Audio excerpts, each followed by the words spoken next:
한다 뭐 이렇게 얘기를 했었을 거예요. 왜냐하면 제가 아니요 단락을 자르게 되면 수요면 수요에서 자르고 그다음 공급에서 자르고 수요 공급의 균형으로 가든가 탄력성을 가든가 10번에 보면 공급의 결정 요인에 관한 설명 이렇게 나와 있죠.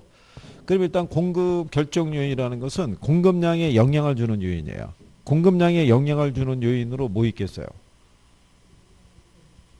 예?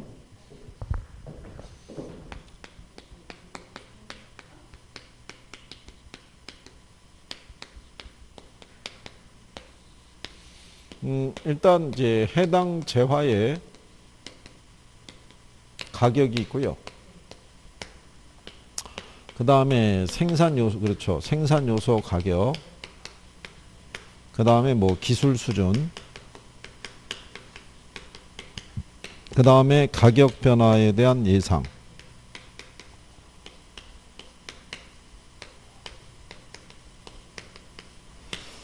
공급에서는 이제 또 잘 주는 게 뭐냐면요. 규제예요. 규제. 이런 게 들어가요. 근데 이제 제목을 보시면 공급 결정 요인이라 해놨죠. 그럴 때는 얘도 들어가요. 가격도. 다만 이 가격에 의해서 공급량이 변하는 거는 우리가 공급량의 변화라고 그러고요. 얘 말고 얘들의 변화에 의해서 공급량이 변하는 거는 우리가 공급의 변화다. 이렇게 얘기할 수 있는 거죠. 표현을 할 때. 그래서 우리가 요것만 보시자고요. 1번에 보면 지역지구제 같은 정책을 통해서 공급 조절할 수 있죠. 그게 이제 이런 거예요. 그죠? 공법상 규제. 그 다음에 예상 인플레이션보다요. 실제 인플레이션이 높으면 부동산의 실질 임대료는 줄어들어요. 돈의 가치가 떨어지니까. 그 다음에 노동자 임금이나 시멘트 가격과 같은 생산 요소 가격의 변화. 그렇죠? 얘도 공급을 증가시키는 요인이 되고요. 그 다음에 기준금리의 하락이 있죠. 그럼 이자 비용이 줄어들죠. 그럼 공급자의 수입이 늘어나죠. 네, 감소한다 그러니까 틀린 거죠.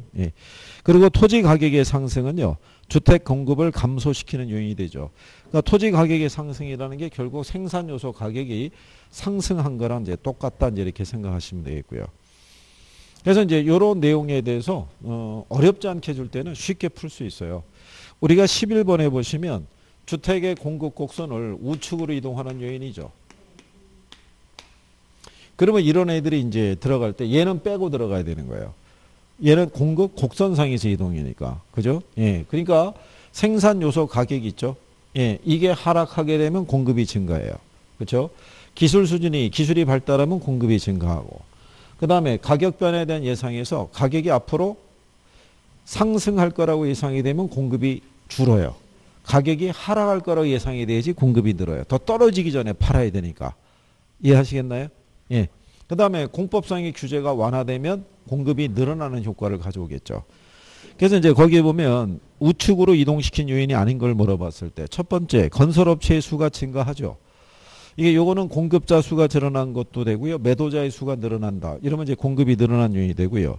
주택 건설용 원자재 가격이 하락이 있죠. 생산 요소 가격이 하락한 거. 4번에 가면은 새로운 건설 기술의 개발. 그렇죠. 그럼 공급이 증가하죠. 주택 건설용 토지 가격이 하락했다는 얘기는 생산 요소 가격이 하락했다는 얘기죠. 그래서 답이 3번이에요. 주택담보대출 이자율의 상승이 있죠. 요거는 수요 변화 요인이에요. 주담대는. 그냥 일반적인 시장 이자율 있죠. 시장 이자율 변화로 주고요. 주택담보대출 이자율은 주택을 담보로 해서 소비자가 자금을 조달하는 거니까 그건 수요 변화 요인에 해당이 된다라고 보시면 되죠. 그러니까 가만히 보시면 요게 기본적인 공급 변화되는 요인에 대한 것만 인식이 되더라도 기출에서 이렇게 나오면 쉽게 풀 수 있어요. 그 다음에 이제 뒤로 보시게 되면요. 12번에 자, 이 부동산 공급에 관한 설명으로 틀린 걸 물어봤을 때 우리 앞에서 유량과 저량 해보셨죠? 그때 우리가 신규주택 공급량이 있죠. 얘는 유량이겠어요? 저량이겠어요? 유량이에요. 그렇잖아요? 왜냐하면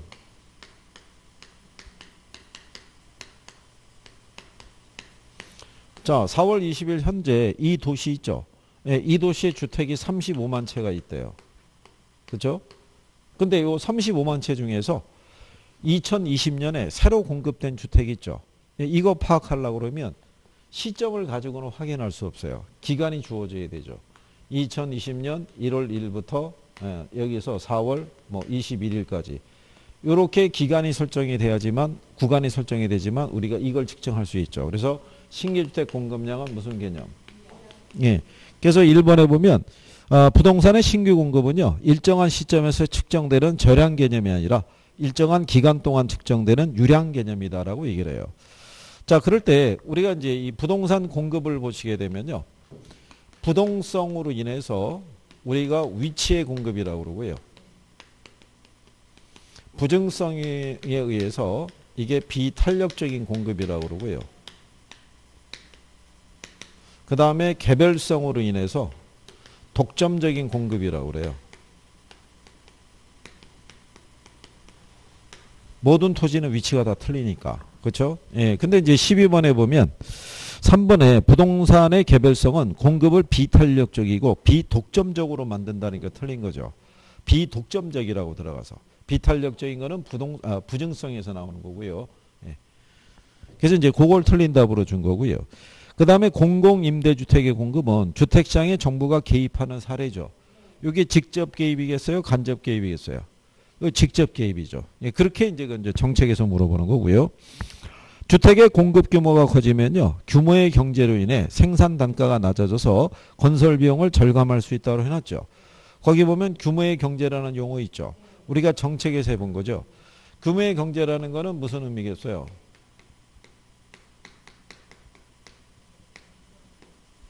이제 이게 장기적으로 기업이 생산을 증가할수록 평균 비용이 감소하는 것 있죠.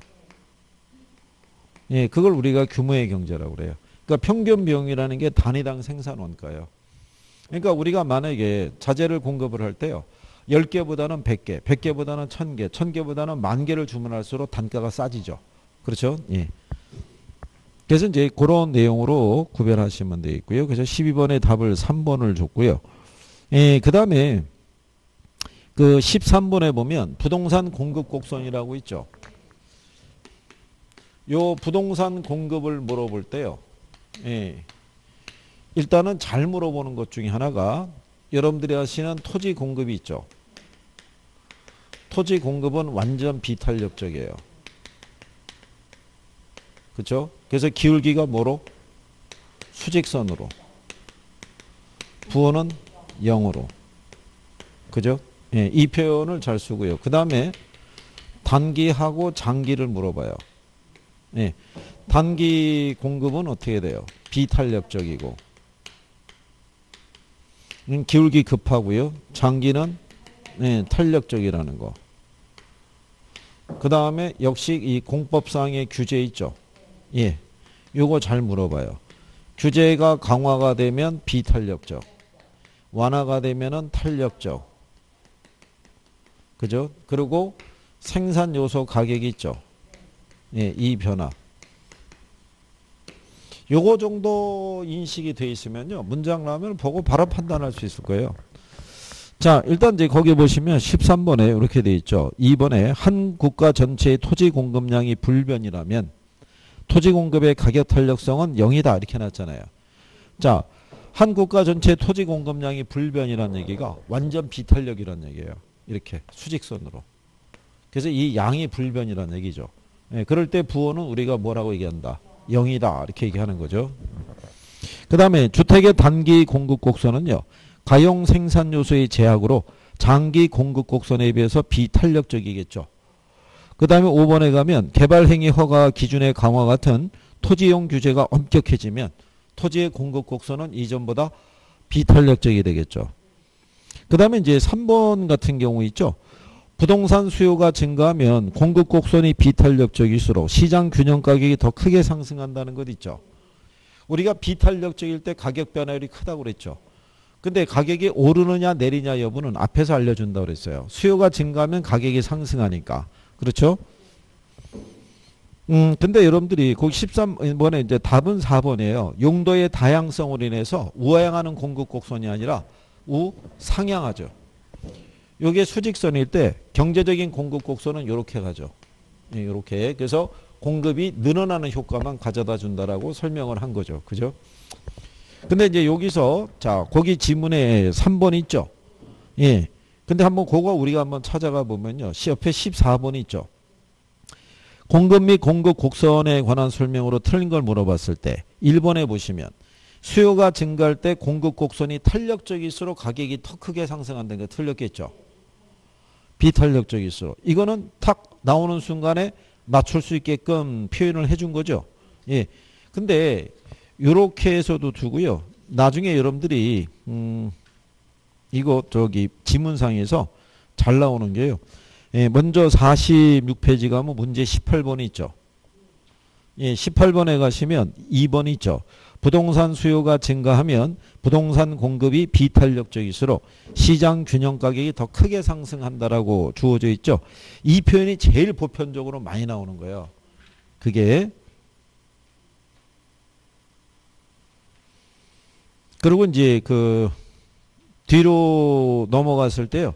뒤에서도 그런 표현들이 잘 떨어져요. 그래서 이제 그런 내용이 나오는 것을 여러분들이 정리하실 때 그리고 이제 나중에 그 뒤로 넘어가셔가지고 어디 가 보시면 되냐면 53페이지 있죠. 예, 문제 7번 있죠. 53페이지 문제 7번. 찾으셨죠? 예, 거기 하면 4번에 주택 수요가 증가하면 주택 공급이 탄력적일수록 균형 가격이 더 크게 상승한다라고 해놨죠. 예, 비탄력적이죠. 회차를 바꿔도 그 내용이 어떻게 돼요? 예, 꾸준히 나오는 거죠. 예, 그러니까 그 표현에 관해서는 기본적으로 정리가 좀 계셔야 돼요. 그래서 이제 그런 내용이죠. 예, 다시 이제 43페이지에 이 우리가 문제 14번에 거기 주어져 있을 때요. 거기 보면 14번에 4번 지문이 있죠. 물리적 토지 공급량이 불변이라면 토지의 물리적 공급은 토지 가격 변화에 대해서 완전 비탄력적이겠죠. 그러니까 이 표현 잘 쓰죠. 예, 그렇죠. 예. 그 다음에 이제 3번 같은 경우는요. 해당 부동산 가격 변화에 의한 공급량의 변화는 다른 조건이 불변일 때 동일한 공급 곡선상에서 점의 이동으로 나타날 거고요. 근데 5번에 갔더니 또 이렇게 났죠. 용도 변경을 제한하는 법규가 강화될수록 공급 곡선은 이전에 비해서 비탄력. 그러니까 결국은 이 표현 많이 쓰죠. 예, 그 몇 가지만 정확하게 알고 있으면 답 찾는 게 쉬워요. 예, 그 이 한도 내에서 계속 돌아가는 거예요. 나중에 보시면 비슷한 표현이 많다는 걸 알 수 있을 거예요. 그죠? 예. 그리고 이제 2번에 보면요. 공급량은 주어진 가격 수준에서 공급자가 공급하고자 하는 최대 수량을 얘기를 해요. 그래서 이 공급 가격이라는 것은 공급자가 받아야 될 최소한의 가격이에요. 최소한. 그죠? 근데 수요자 가격은요. 수요자가 지불할 수 있는 최고 가격인 거예요. 그 이상은 지불할 수가 없어요. 그죠? 예, 그래서 그 다음에 이제 뒤로 넘어가시게 되면은 15번에 부동산 수요 및 공급에 관한 설명으로 틀린 걸 물어봤죠. 우리가 대체제 아시죠? 예, 아파트하고 단독주택의 관계가 대체제잖아요. 아파트 가격이 상승하죠. 예, 그때 단독주택의 수요가 증가하고 가격도 상승하죠. 예, 그래서 우리가 15번에 보시게 되면 대체제 관계를 얘기할 때는 이거예요. 한 재화의 가격이 뭐 할 때, 예, 상승할 때 수요 또는 가격이 있죠. 예, 이건 뭐 공급대지. 이게 다 증가하는 애들이 뭐예요? 그게 대체제예요. 같은 방향으로. 이제 대체제 이런 거 나오면 푸실 수 있겠어요? 나오면, 예, 그래서 그 다음에 이제 거기 보시면요. 2번에 건축 기자재 가격이 상승하더라도 건축 기자재 가격은 건축 원자재 가격 이렇게 생각하시면 되는데 생산 요소 가격이 상승한 거죠. 근데 주택 가격이 변하지 않으면 공급은 오히려 줄어들겠죠. 그렇죠? 그 다음에 거기 보시면 자 3번에 주택 가격이 상승하죠. 주택 가격이 상승하면 공급량은 어떻게 되겠어요? 증가하겠죠. 그럼 공급을 늘리려고 그러면 주거 용지에 대한 공급도 늘어나겠죠. 그 다음에 물리적 공급 곡선은 단기적으로 비탄력적이라 할 수 있고요. 4번에 보면 완전 경쟁 시장에서요. 공급량은 한계 비용 곡선이 가격 곡선과 일치하는 지점에서 결정이 된다고 해놨죠. 그게 완전 경쟁 시장에서요. 균형을 보게 되면 이게 가격을 얘기하고요. 이게 수요 곡선을 나타내는데요. 이렇게 주어져 있을 때 여기 있는 얘가 한계 비용 곡선이에요. 이게 마지널 코스트 커브라고 해서 한계 비용 곡선이고 얘하고 뭐하고 시장 가격하고 일치하는 점에서 그러니까 생산을 우리가 추가로 늘리죠.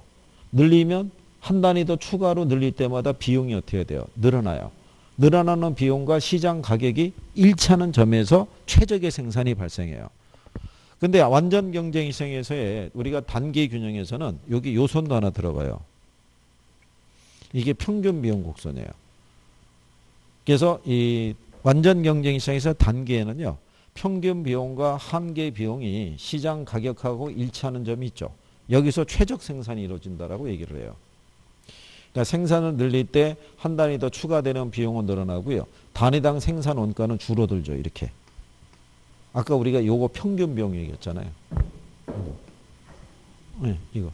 그래서 줄어드는 평균 비용과 증가하는 한계 비용이 시장 가격과 일치하는 점에서 최적의 생산이 이루어진다. 이런 얘기예요.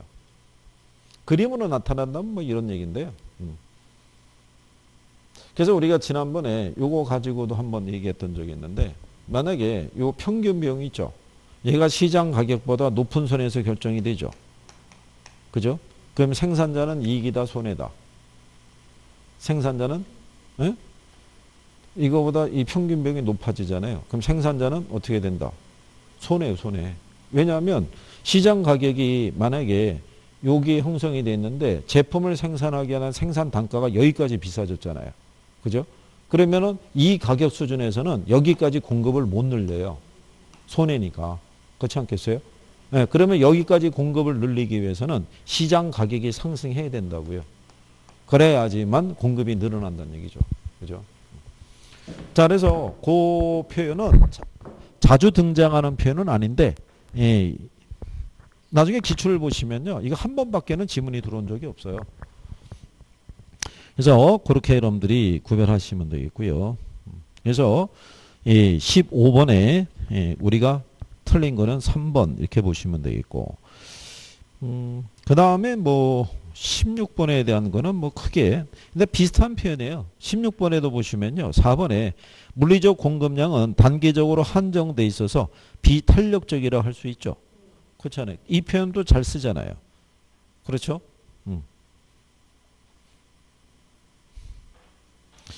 그리고 이제 여기서 그 틀리게 준 게 2번을 준 건데요. 부동산 수요하고 공급이 있죠. 일정 기간 동안 거래하고자 하는 부동산의 양을 나타내는 스톡 개념이라고 그랬잖아요. 예, 그래서 틀렸다고 얘기하는 거죠.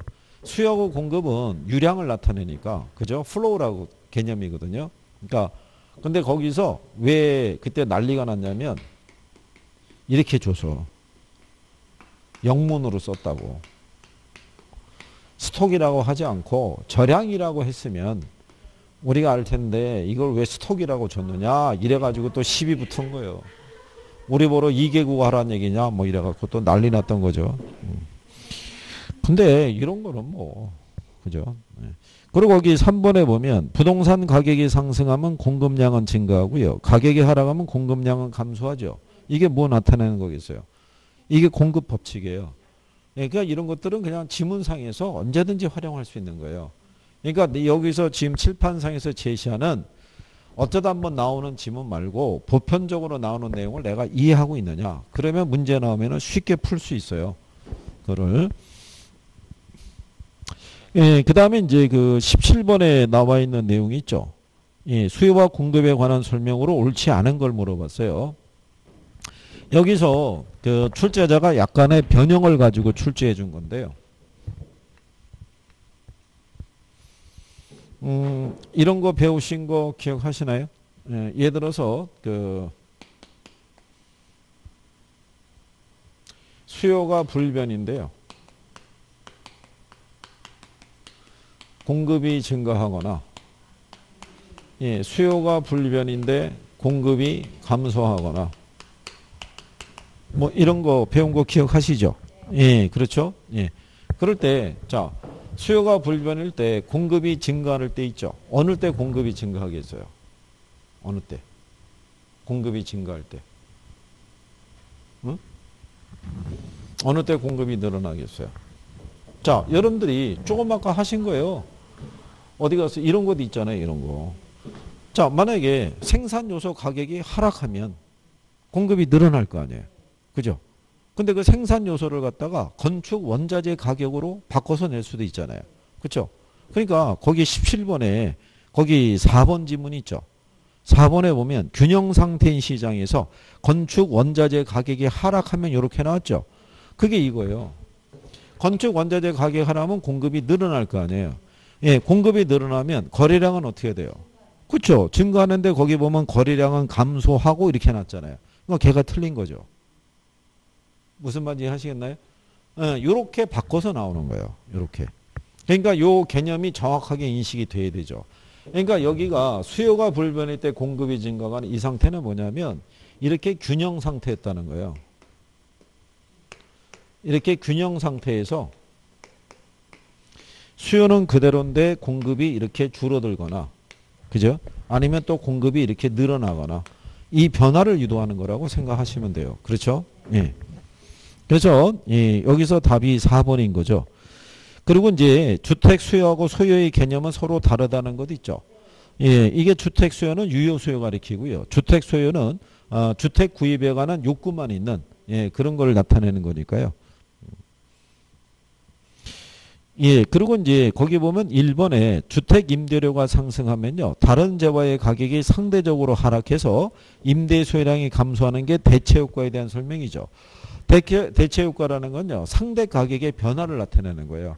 우리 그때 수업 시간에 뭐하고 뭐로 갖고 얘기했냐면요. 자, 콜라하고 사이다 있었잖아요.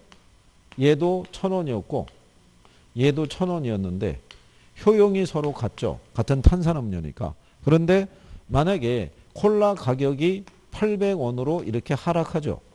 그럼 상대적으로 얘 가격이 비싸진 거잖아요. 그러면 우리는 얘 소비가 줄고 얘 소비가 늘어나겠죠. 그거를 나타내는 거 우리가 대체 효과라고 얘기할 수 있어요. 예. 그런 내용이기 때문에 뭐 특별한 거는 그리고 2번 같은 경우도 이렇게 보시면 돼요. 인구의 감소라는 요인으로 수요 곡선 자체가 이동하는 것 있죠. 그건 수요 변화죠.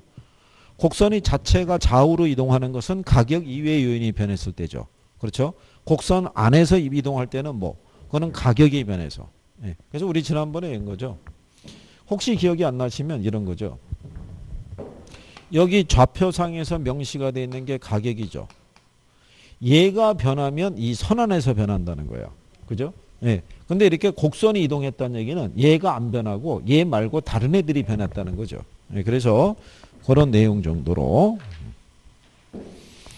그 다음에 이제 뒤에 보시게 되면 자, 부동산 수요 공급에 관한 설명으로 틀린 거 18번 나와 있잖아요. 예, 거기 보시게 되면 자, 3번에 용도 변경을 제한하는 법규가 강화될수록 공급은 이전에 비탄력적이 되죠. 근데 어디선가 또 본 듯한 지문 아닌가요? 앞에서도 이런 게 비슷한 애들이 나왔죠. 이게 결국 쓰던 애 계속 재활용해요. 그러니까 몇 가지만 정확하게 아시면은 지문 보고 내가 맞다 틀리다 판별하는 게 되게 쉬워져요. 그죠? 그리고 4번에 보면요. 자, 여러분들이 또 이거 한번 해보신 거예요. 자, 이렇게 두 개가 같이 변할 수 있죠. 수요도 증가하고 공급도 증가할 수 있잖아요. 예, 가격은 어떻게 되겠어요? 양은요? 그게 거기 4번에 있는 거예요. 자, 수요와 공급이 모두 증가하는 경우 있죠. 균형 가격의 상승 여부는 수요와 공급의 증가폭에서 결정이 되고 균형량은 증가한다고 해놨죠. 그러니까 이 상태에서 우리가 가격은 몰라요. 가격이 어떻게 결정이 되느냐는 것은 얘가 더 많이 증가하면 초과 소요되니까 가격이 상승하고 공급이 더 많이 증가하면 초과 공급이 돼서 가격이 하락한다는 얘기예요. 그러니까 가격은 얘네 이 변화폭에서 결정이 된다는 거예요. 그죠? 네, 그런 식으로 문제를 준 거죠. 그 다음에 1번에 보시면 수요 곡선이 변하지 않을 때 세금 부과에 의한 경제적 순손실이 있죠. 이거는 공급이 비탄력적이 아니라 탄력적일 때 커져요.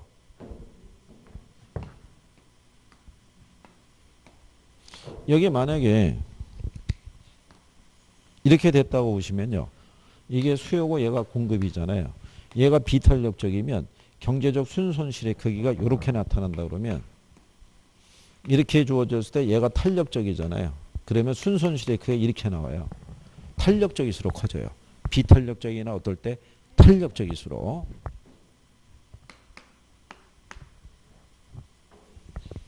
이 경제적 순손실은요. 주로 정부가 시장에 개입해서 세금을 부과할 때 발생해요. 그래서 시장의 자유로운 거래가 어떻게 돼요? 줄어들면서 발생하는 거예요. 그죠? 그러니까 경제적 순손실에 대한 걸 지난번 수업 시간에 잠깐 말씀을 드렸는데 뭐 이런 내용이에요.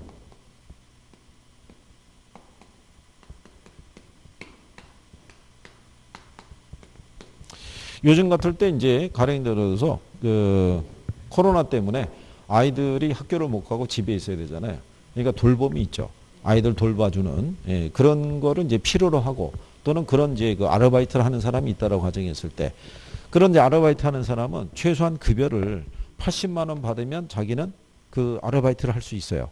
근데 시장에서 100만 원 받을 수 있어요. 그럼 그 사람은 한 20만 원 정도의 이익이 생기는 거잖아요. 그러면 얼마든지 그 아르바이트 하겠다 생각하겠죠. 근데 그 돌봄이 아르바이트를 구하는 그 수요 소비자는 120까지 줄 의향이 있었어요.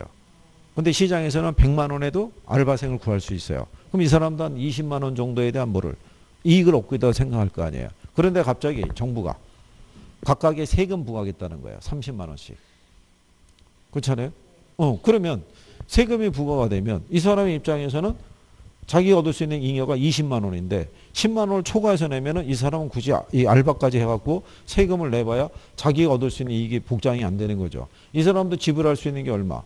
120인데 30만 원 세금 더 내라고 그러면 알바를 구할 수가 없을 거 아니에요. 그죠? 그러면 시장에서 원래 자기들끼리 거래했던 양이 줄어드는 거예요. 이렇게. 그때 그 줄어드는 양은 공급이 탄력적일수록 더 커진다는 얘기예요. 그게. 요게 딱 두 번 나왔어요. 이게 저기 28회 때죠. 27회 때 조세에서 경제적 순손실에서 처음 한번 나오고 난 다음에 그러고 난 다음에 이제 28회 때 이게 한번 더 나온 거예요. 경제 쪽으로 옮겨서. 이렇게. 그러니까 이제 요 관계에 대해서 기본적으로 들은 게 있으신 분들은 답을 쉽게 찾은 거고요. 들어본 적이 없으면은 이게 또 뭔 말이야? 또 이렇게 가는 거죠. 이제 뭐 그런 내용이니까요. 그래서 가만히 보시면 기출은 문제에서 답만 찾는 게 중요한 게 아니라요. 지문을 잘 이렇게 하시다 보면 어디선가 이 양반들이 쓰는 기본적인 패턴은 비슷하다는 걸 느껴요. 그러니까 거기에 관한 내가 기본적인 이해가 되어 있으면 오지선다에서 답을 맞추는 속도가 되게 빨라져요. 그리고 이제 옆에 보시면 수요와 공급의 균형이라고 해놨죠. 이 균형에 대한 거는요. 항상 이 상태에서 출발하는 거예요. 무슨 상태라고 가정하는 거예요? 균형 상태. 그죠? 이 상태에서 얘가 변하든 얘가 변하든 아니면 둘이 같이 변하든 거기에 따라 균형 가격과 균형 거래량의 변화가 발생하겠죠. 그래서 거기에 조건을 보시면 이렇게 되는 거예요. 아파트 시장의 균형 가격과 균형 거래량의 변화에 관한 설명으로 틀린 걸 물어봤죠. 근데 단 우하향하는 수요 곡선과 우상향하는 공급 곡선의 균형 상태를 가정한다고 그러잖아요. 이 상태에서 자 공급이 불변이래요. 공급이 불변인데 수요가 줄었죠. 그럼 뭐만 줄은 거예요? 수요만 줄은 거예요. 이렇게. 그렇죠? 그러면 거래량이 어떻게 돼요? 줄었잖아요. 그렇죠? 줄고 가격은 어떻게 돼요? 근데 거기 뭐라고 해놨냐면 새로운 균형 가격은 상승하고 거래량은 감소한다. 그러니까 틀렸을 거 아니에요. 걔가 답이죠. 그러니까는 이 변화를 알고 있는 사람은 딱 읽는 순간에 답을 맞출 수 있게끔. 그러니까 출제자가 또 1번에다 배열해 준 이유는 이걸 1, 2, 3, 4, 5번을 다 확인하려고 그러면 시간 많이 걸리죠. 그러니까 1번을 읽고 바로 판단할 수 있게끔 해준 거죠. 자, 그래서 이제 뭐 이런 변화고요. 그 다음에는 이제 이 변화에 대해서는 이렇게 오지선다로 묶어서는 거의 잘 등장 안 해요. 이게 시간도 많이 걸리고. 그 뒤로 가시면은 2번에 사무실 수요 및 공급표에서 균형 임대료하고 균형 거래량 물어봤죠. 요건 푸는 요령 알려드렸죠. 예, 균형 상태에서는 수요량과 공급량이 일치하죠. 예, 일치하는 양이 80이죠. 예, 왼쪽으로 가면은 임대료가 6으로 해놨죠. 그러니까는 6만 원 80에서 답이 2번이겠죠. 예. 얘도 한 번 나오고 안 나오는 거예요. 예, 한 번 나올 수 있는 유형이죠. 한 번. 예, 그런 거죠. 근데 여러분들이 나중에 보시면요. 자꾸 아는 내용이 많아지잖아요. 그러면 문제 푸는 속도가 빨라져요. 그게. 아까 여러분들이 MBS 그 오전 수업에 해봤잖아요. 처음에는 MBS 했을 때 참 힘들었어요. 그죠? 근데 이제 MPTS, MBB가 어떤 성격을 갖고 있다는 걸 조금 알게 되니까, 예, 그거 이제 구별할 때, 나중에 이제 그런 거 나오는 거예요. 소유권을 누가 갖고 있느냐. 예. 그래서 MBB에서는 조기 상환 위험을 투자자가 부담한다면 틀려요. MBB는 모든 걸 누가. 우리가 그때 발발발 그랬었죠. MBB는 모든 걸 발행자가 다 부담해요. 근데 그거를 투자자에게 넘기는 식의 지문이 나오면 무조건 틀리는 거예요. 그게. 나중에 금융에서 보시게 되면 그 지문이 그거를 여러 번 반복을 했었어요. 그러니까 MBB의 성격을 알고 있느냐를 물어보는 거예요. 그리고 MPTS를 알고 있느냐. 뭐 이런 거 물어보는 거예요. 그죠? 그리고 CMO를 잘 쓰는 표현이 뭔지 아세요? 여러 개 계층으로 되어 있다는 거. 만기가 다양하게 되어 있다는 거. 이 표현이 많이 들어오는 거예요. 그죠? 그러니까 이제 특징적인 걸 갖고 지문으로 주는 거예요. 그러다 그 표현이 달라지면은 걔가 답이죠. 그러니까 기본적인 것만 조금씩 해주시면 돼요. 그 다음에 거기 3번 문제 보시면요. A지역의 오피스텔 시장 공급량이 3P 이렇게 주어져 있죠. 예. 그리고 A지역의 오피스텔의 시장 수요 함수가 1200-P에서 1600-P로 변화됐다고 해놨죠. 예. 이때 A지역 오피스텔 시장의 균형 가격의 변화는 이렇게 물어봤어요. 그죠? 근데 거기 보면 수요 함수가 1200-P에서 1600-P로 변화됐잖아요. 수요 함수의 크기가 커졌죠. 그럼 수요가 증가했다는 얘기죠. 공급은 불변인 상태에서 뭐만? 수요만 늘어났다는 걸 명시하는 경우죠. 그러면 우리가 균형 상태에서는요. 균형 가격 하에서는 수요량과 공급량이 일치한다고 그랬죠. 얘가 일치해요. 근데 거기 보시면 수요 함수가 원래 1200-P였잖아요. 그리고 공급 함수는 3P로 줬잖아요. 그럼 균형 상태에서는 두 개 같아지니까 1200-P는 3P하고 같다는 얘기죠. 근데 우리가 이거 계산할 때 여기 있는 부호는 부호끼리, 상수는 상수끼리 묶으라고 그랬으니까 얘만 넘어가면 되죠. 그러면 1200이 3P 플러스 P가 되겠죠. 마이너스가 넘어가면 플러스가 되니까. 그죠? 그러면 4P가 얼마? 네, 1200. 그러면 양쪽을 4로 나누란 얘기죠. 그럼 P가 얼마 나오겠어요? 네, P가 300 나오는 거죠. 근데 여기서 알아두실 거는 뭐만 물어봤냐면 균형 가격의 변화만 물어본 거예요. 양까지 계산할 필요가 없는 거예요. 문제가. 그러니까 이 상태에서 얘가 얼마로 바뀐 거예요? 1600-P로 바뀐 거죠. 그러면 바로 암산이 되죠, 이제는. 그러면 몇 P가? 4P가 1600이죠. 1600이니까 양쪽을 4로 나누란 얘기죠. 그럼 P가 얼마? 400이죠. 그럼 원래 300에서 얼마로? 400으로 바뀐 거죠. 그러니까 얼마 상승했겠어요? 예, 100 상승한 걸로. 그래서 답이 4번이겠죠. 이것도 처음에 비해서 나중에 하시다 보면은 요령이 붙으면 식 이렇게 안 쓰죠. 그냥 암산으로 가능한 거죠. 암산으로. 이렇게 내고 난 다음에 옆에 4번 문제 있죠. 생각해 보세요. 똑같은 배열인데 형식만 다르게 해준 거예요. 박스로 해가지고. 공급 함수가 몇 P예요? 2P잖아요. 그죠? 수요 함수가 얘가 2P였죠. 근데 수요 함수가 900-P에서 얼마로? 1500-P로 바뀌었다는 거. 얘하고 달라진 게 뭐 있어요? 똑같죠. 숫자만 달라진 거죠. 그러면 애초에 얘네가 균형 상태였으니까 900-P가 몇 P? 2P죠. 그럼 넘어가면 몇 P? 3P. 그러면 3P가 900이죠. 그럼 P가 얼마? 자, P가 300이면 그죠? 여기서 얘가 300이란 얘기죠. 900에서 300을 빼면 600. 2 곱하기 300은 그러면 양은 얼마가 나오냐면 600 나오겠죠. 이렇게. 그죠? 근데 얼마로 바뀌는 거예요? 그러면 역시 이것도 암산이 되죠. 1500 마이너스 P가 몇 P? 2P죠. 그러면 3P가 얼마? 네, 1500이죠. 그럼 P가 얼마? 500이죠. 그렇죠? 네, 그러면 여기다 대입하게 되면 자, 1500에서 500을 빼면 1000이죠. 2 곱하기 500 하면 1000이죠. 그럼 양은 얼마? 1000이죠. 그렇죠? 네. 그러면 이제 거기 나온 것처럼요. 가격은 300에서 얼마? 500이니까 200 상승했겠죠. 양은 600에서 1000이니까 400 증가했겠죠. 그러니까 얘가 그 계산 문제 있잖아요. 26회하고 28회 있죠. 예, 이렇게 나오고 소식이 끊긴 거예요. 이렇게 한 다음에 어디로 줬냐면 탄력성 쪽으로 해서 수요함수 공급함수 대입해서 준 거예요. 그거를. 그래서 이 계산 문제 비중을 보더라도 뭐가 더 많으냐면 탄력성이 훨씬 많아요. 근데 탄력성도 나중에 요령을 하시면은 탄력성이 지금까지 출제됐던 내용 보면 거의 어렵지 않게 준 거예요. 근데 일단 사람들이 계산이기 때문에 쉽지 않다 이렇게 생각하는 거죠.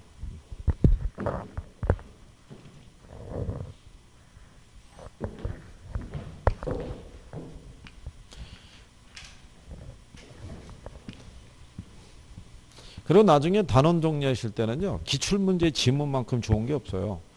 이거는 공식적으로 이론을 정리해 준 거잖아요. 출제자가. 그렇죠? 네, 그러니까는 얘는 검증이 된 지문이기 때문에 나중에 출제자가 출제를 하게 되면 검증된 지문을 기초로 활용을 한다고요. 왜? 이의신청이라는 게 있으니까. 그 이전에 검증된 내용이 있잖아요. 그러니까 그 지문에서 약간 변화를 주는 거예요. 그러면 문제가 생길 소지가 거의 없죠. 뭐 그런 내용인 거예요. 그죠? 네. 그 다음에 이제 수요와 공급의 탄력성에 대한 게 있는데요. 얘는 어쨌든 매년 나온다고 생각하셔야 돼요.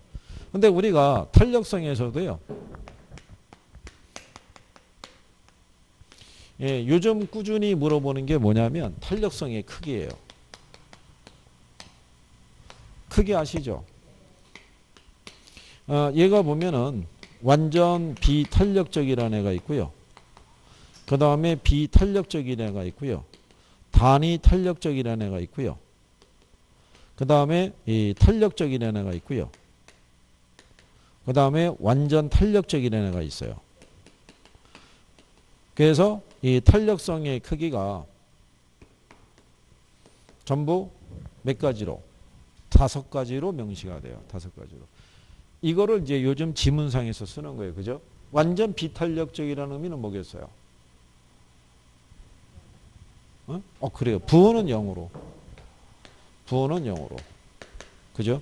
가격이 변할 때 양이 전혀 변하지 않는다는 거. 그렇죠? 네, 그게 완전 비탄력적이에요. 기울기는 뭐로 표시하고요? 수직선으로. 그렇죠? 그럼 비탄력이라는 의미는?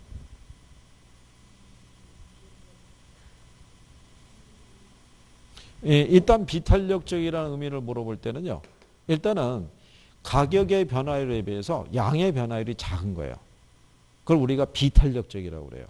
그러면 가격이 변할 때 왜 양의 변화가 작냐면 얘가 필수제이거나 그죠? 뭐 이럴 때는 우리가 또는 대체제가 없을 때는 우리가 비탄력적인 반응을 나타내요. 수요를 기준으로 했을 때. 그러니까 얘는 가격의 변화율이 있죠. 변화에 비해서 수요량의 변화율이 작을 때 얘기해요. 그죠? 단위 탄력적이라는 것은 가격 변화율과 수요량의 변화율의 크기가 같은 거예요. 그래서 이 절대값 1을 기준으로 해서 얘보다 수치가 크면 탄력적, 적으면 비탄력적 이렇게 얘기하는 거예요. 그럼 탄력적이라는 것은요. 가격 변화율에 비해서 수요량의 변화율이 더 큰 거예요. 이거는 공급도 똑같아요. 공급량의 변화가 작으면 비탄력, 크면 뭐가 되는 거예요? 탄력적이 되는 거죠. 완전 탄력적이라는 것은요. 뭐 일단 부호는 무한대고요. 무한대고 기울기는 수평선으로. 얘는 미세한 가격 변화에도요. 양이 무한대로 크게 변하는 거예요. 그러니까 우리가 지난번에 이렇게 얘기했었죠. 이렇게 수평이잖아요. 근데 이게 만약에 가격이 100원이에요. 100원일 때 요 양 있죠. 요 양은 임의의 수량을 얘기하는 거예요. 임의의 수량. 그러니까 이 양은 또 변할 수도 있어요, 없어요? 변할 수 있는 거예요. 근데 만약에 가격이 100원보다 어떻게 돼요? 높아지잖아요. 이게 만약에 수요라고 가정하자고요. 그죠? 예. 수요라고 가정했을 때 가격이 만약에 100원보다도 단 1원이라도 높아지죠. 그러면 수요량이 존재하지 않아요. 근데 만약에 가격이 100원보다도 낮아지죠. 1원이라도 싸지게 되면 이 수요량이 무한대로 늘어날 수 있다는 거예요. 그렇죠? 그러니까 미세한 가격 변화에도 양은 무한대로 크게 변하는 것을 완전 탄력적이라고 그래요. 무슨 말인지 이해하시겠나요?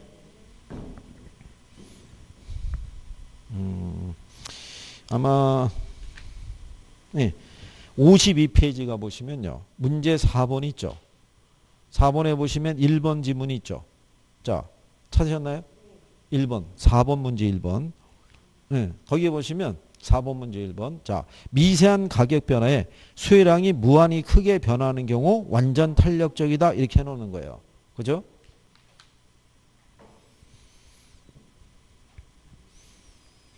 자, 그 다음에 이제 앞 페이지로 돌아오셔서 문제 1번 있죠. 네, 1번에 보시면, 자, 그 공급의 가격 탄력성이 0이면 완전 비탄력적이죠. 예. 근데 4번에 봤더니 수요 곡선이 수직선이면 수요의 가격 탄력성은 완전 비탄력적이죠. 그러니까 요즘 이 크기를 물어본다니까요. 이거를. 예. 그래서 그거는 구별을 하셔야 돼요. 근데 거기 여러분들이 뭐라고 했냐면 3번에 수요의 가격 탄력성이 비탄력적이죠. 그러면 가격 변화보다 수요량의 변화가 작죠. 그렇잖아요. 근데 거기 5번에 보면 공급의 가격 탄력성이 탄력적이죠. 그러면 가격의 변화보다 뭐가? 양의 변화가 크죠. 무슨 말인지 아시겠나요? 가격 변화보다 양의 변화가 작으면 비탄력적. 가격 변화보다 양의 변화가 크면 탄력적인 거예요. 용어상에서. 그건 수요나 공급이나 똑같아요. 무슨 말인지 이해하시겠나요? 우리 여기서 무슨 말인지 이해하시겠나요? 그거?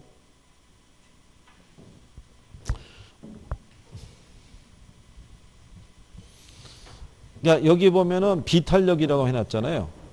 비탄력은 가격 변화보다 무슨 변화가?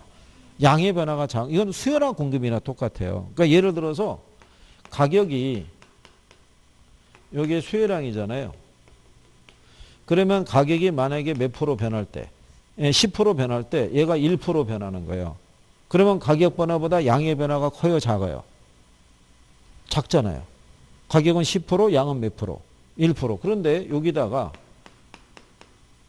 가격이 10% 변할 때 공급량이 1% 이렇게 변한대요. 똑같잖아요. 그죠?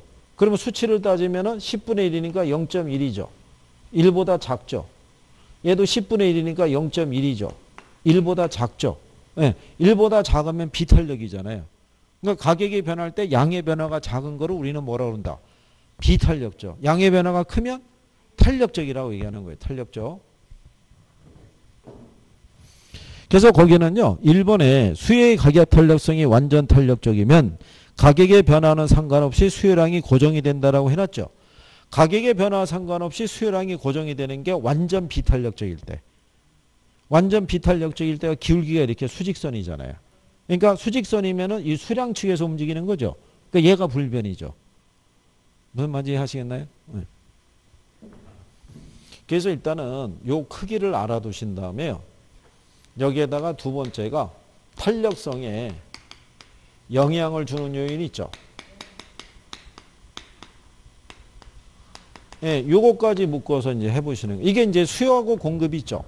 예, 그거를 이제 같이 생각해 보시면 돼요.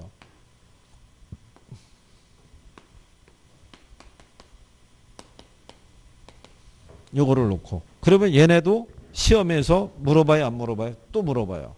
그래서 여러분들이 수요 측면에서 수요를 탄력적이거나 비탄력적으로 만들어줄 때 가장 크게 영향을 주는 요인이 뭐예요? 에? 이거. 그게 대체제예요. 대체제. 아니, 괜찮아요. 이렇게 또 정리하는 거예요. 거기 여러분들이 문제 2번 가보세요. 2번. 2번에 갔더니 1번 지문이 있죠. 자, 어느 부동산과 밀접한 대체제가 시장에 출현한다면 그 부동산에 대한 수요의 탄력성은 이전보다 커진다라고 했죠. 탄력적이 되는 거예요. 근데 그 밑에 3번이 있죠.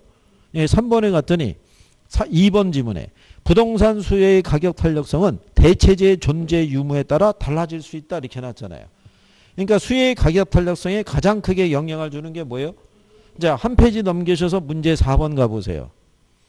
4번을 갔더니 자, 2번 지문에 대체제의 존재 여부는 수혜의 가격 탄력성을 결정하는 가장 중요한 요인 중에 하나라고 해놨죠. 근데 그 밑에 5번 지문을 가보시면 2번 지문에 이렇게 해놨어요. 자, 대체제가 있는 경우 수혜의 가격 탄력성은 대체제가 없는 경우보다 비탄력적이 된다 이렇게 해놨잖아요. 틀렸겠죠? 대체제가 있을 때 탄력적이잖아요. 그렇죠? 그러면 옆에 6번을 가보세요. 6번을 갔더니 2번 지문에 오피스텔에 대한 대체제가 감소함에 따라 오피스텔 수혜의 가격 탄력성이 작아진다라고 해놨죠. 네, 대체제가 적을수록 비탄력적이 되는 거예요. 무슨 말인지 아시겠나요? 자, 이게 그래서 제일 수업할 때 제일 중요하다 얘기하잖아요. 대체제 회차를 여러 번 바꿔도 계속 쓰잖아요. 그죠? 그러니까 수요의 가격 탄력성에서는 제일 중요한 게 얘라고요. 대체제. 그렇죠?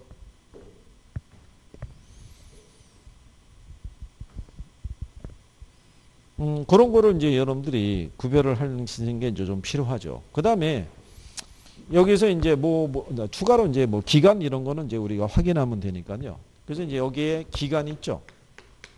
단기는 어떻고요? 비탄력적. 장기는 예, 탄력적. 이런 거 잘 물어보고요. 그 다음에 용도 전환 있죠. 이게 용이하면 탄력적. 그렇죠? 예, 그런 거를 이제 여기 지문에서 찾아가지고 갖다 집어넣으면 되는 거예요. 그래서 내가 수혜의 탄력성에 영향을 주는 요인, 공급의 탄력성에 영향을 주는 요인이 있죠. 이런 거 하면 돼요. 물론 이제 2번에서는 그게 정성적 지표가 아니라 정량적 지표이기 때문에 2번이 요게 이제 틀린 건데 거기 4번에 보면 공급의 가격 탄력성은 단계에 비해서 장기에 더 탄력적이라고 해놨죠. 예, 그거는 수요나 공급이나 똑같아요. 단기는 비탄력적, 장기는 어떻게 된다? 탄력적이에요. 근데 거기 밑에 3번 문제 가시면요. 3번에 이렇게 해놨죠. 부동산의 용도 전환이 용이하면 할수록 가격 탄력성이 커지겠죠. 그 다음에 4번에 봤더니 수혜의 가격 탄력성은 단기에서 장기로 갈수록 더 탄력적으로 변하잖아요. 그러면 가만히 보면 쓰는 애들 계속 써요. 여기서 답은 1번이에요. 자, 주거용 부동산에 비해서 특정 입지 조건을 요구하는 공업용 부동산에서 탄력적이라고 그랬잖아요. 공업용은 상대적으로 대체제 찾기 어려워요. 얘가 비탄력이고 주거가 상대적으로 용도 전환도 용이하고 그러기 때문에 얘가 더 탄력적으로 알려져 있어요. 그 다음에 이제 뒤로 넘어가 보시면요. 뒤로. 자, 4번을 한번 가보셨을 때, 자, 이제 배운 것도 있잖아요. 일단 1번에 완전 탄력적 조금 아까 해봤죠. 자, 5번에 갔더니 수혜의 가격 탄력성이 비탄력적이라는 것은 가격의 변화에 비해서 수혜량의 변화율이 작다는 얘기죠. 그죠? 탄력적이라는 얘기는 가격 변화에 비해서 양의 변화가 큰 거고 비탄력이라는 것은 가격 변화에서 양의 변화가 작다는 얘기예요. 자, 여러분들이 한번 생각해 보세요. 마트에 갔는데 된장 있죠. 네, 가격이 전주에 비해서 30%가 뛴 거예요. 그죠? 그럼 가격이 30%가 변화했잖아요. 그러면 이 된장 소비량도 30% 이상 변할까요? 그러진 않다고요. 얘가 이렇게 변하더라도 얘는 이거보다 적게 변한다고요. 왜 적게 변하겠어요? 대체제가 없고 필수제니까. 그러니까 이렇게 가격 변화에 비해서 양의 변화가 작은 게 비탄력이라고요. 그러니까 소비자가 가격 변화에 둔감하게 받아들이는 거예요. 어쩔 수 없구나. 이건 그냥 소비해야 되니까. 그러니까 가격 변화에 비해서 양의 변화가 작은 걸 비탄력적이라고 얘기하는 거예요. 그 다음에 거기 4번 보면 용도가 다양할수록 수혜의 가격 탄력성이 커지겠죠. 근데 3번에 봤더니 수혜에 대한 관찰 기간이 길어질수록 관찰 기간이니까 장기잖아요. 탄력성이 작아진다 그러니까 틀린 거 아니에요. 장기면 탄력적이 돼야 되잖아요. 무슨 말인지 아시겠나요? 예, 이렇게 이제 묶어서도 나오는 거예요. 이렇게. 그런 변화니까 우리가 충분히 나중에 이걸 쫙 푸시다가 이렇게 문장 나온 거 이렇게 보잖아요. 보다 보면 계속 어디선가 본 듯한 애들이 계속 돌아가는 거예요. 그럼 나중에 내가 그 지문을 다 알잖아요. 그러면 딱 읽는 순간에 얘는 맞았어 틀렸어가 판단하는 속도가 빨라요. 그럼 휙 넘어가는 거예요. 그러니까 탄력성 이론 나와도 어렵지 않게 맞출 수 있다는 거예요.